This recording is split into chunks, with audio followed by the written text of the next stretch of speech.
Will of God is always energising you. அதை புரிஞ்சுக்கோங்க. சிலர் கேட்பது என்கிட்ட, எப்படி சார் நீங்கள் வந்து ஹவு கேன் யூ பி அப்படியே வந்து இவ்வளோ ட்ராவல் பண்ணியிருக்கீங்க? ஐ சே, தேவனுடைய சித்தத்தை நீங்கள் செய்வீர்கள் என்றால் எனர்ஜின்றது உங்களுக்குள்ள ஊறிக்கிட்டே இருக்கும்.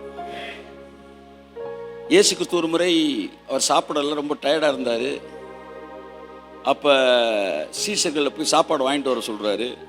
அவங்க போய் சாப்பாடு வாங்கிட்டு வரும்போது வர்றதுக்குள்ளே சமாரிய ஸ்திரியை பார்க்குறாரு. காஸ்பல் சொல்ல ஆரம்பிச்சிடறாரு. பிதா சொன்னார், இந்த பொண்ணுக்கு நீ காஸ்பல் சொல்லுன்னு. உடனே வேலையில் இறங்கிட்டார். சாப்பாட்டு நேரம்.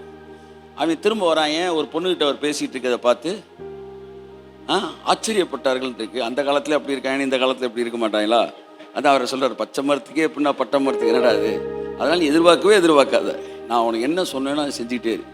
அப்படி பேசிக்கிட்டே இருந்திருக்கிறாரு. இவன் வந்தவொடனே, ஐயா சாப்பிடணும், சாப்பாடெல்லாம் வாங்கிட்டு வந்திருக்கிறோன்றாங்க. அவர் சொல்கிறாரு, என் பிதாவின் சித்தம் செய்வது எனக்கு போஜனம்ன்றார். அதாவது என்ன சொல்ல வரேன், ரொம்ப எனர்ஜி லெஸ்ஸாக இருப்பீங்க, அதனால் சாப்பாடு வாங்கிட்டு வந்திருக்கோம். அவர் சொல்கிறாரு, சாப்பிடாம தான் இருந்தேன், எனர்ஜி இல்லாமல் தான் இருந்தேன், ஆனால் இப்போ நான் வேலை செஞ்சோன்னே எனர்ஜி ஆகிட்டேன், எனர்ஜைஸ் ஆகிட்டேன்.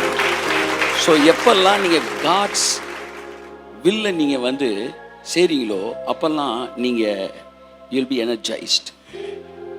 சரியா? சொன்ன வேலையை செய்யணும். இஷ்டத்துக்கு நான் பாட்டுக்கு ட்ராக்ஸ் எடுத்தேன், ஊர் ஃபுல்லாக போய் கொடுத்தேன், வச்சேன், டயர்டானேன். சொன்னதை செய், சொன்ன நிலத்தில் விதை. அப்படி தான் காணிக்கையும் கூட. நான் இஷ்டத்தில் விதைப்பதல்ல, தேவன் எனக்கு சொன்ன இடத்தில் நான் விதைக்கும் போது நான் விதைத்ததை 100 மடங்காக நான் அறுக்கிறேன். கரங்களை தட்டி கர்த்தருக்கு நன்றி சொல்லுவோம்.